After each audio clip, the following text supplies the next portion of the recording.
Let's talk about The Balusters on Broadway. It features a knockout cast, and it's directed by the great Kenny Leon.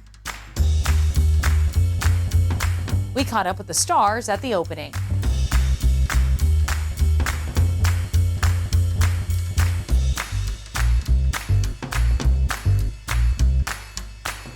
I happen to live in a landmark district very similar to the one in the play, but I'm also required to say it's not my neighborhood, these are not my neighbors, but it was inspired by the neighbors. My wife was on a board similar to the one that's in the play, and she would come home with really incredible stories about very passionate people that got operatically upset about very small things. And I thought, oh, that's probably a play. Because David has created this HOA that is filled with so many different types of people and that come from different experiences and different backgrounds. You just see yourself. You just see yourself. There's like no way that you can't not see yourself in this show.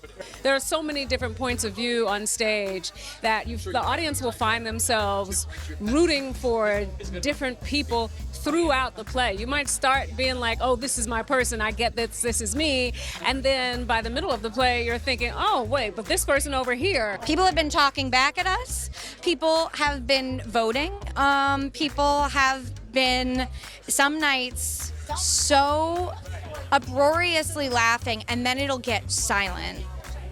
Because I think there's so much nuance to how these people behave that at one moment they really love us and the next moment they're not on our side anymore. There's nobody on stage who's just there to represent some particular point of view in some way that's really two-dimensional. Everyone is a really complicated person. I feel like mostly what I learned from doing the play is just like how human everyone is up there.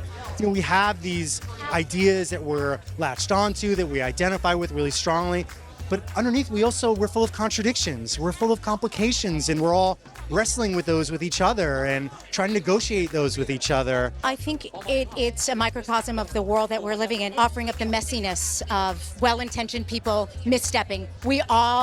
I'd like to think, are well-intentioned and have the best of intentions, and we're all misstepping left and right. And how do we move forward with that? I love that it asks some really big questions, like what does it mean to be a good neighbor? What is your definition of a neighbor?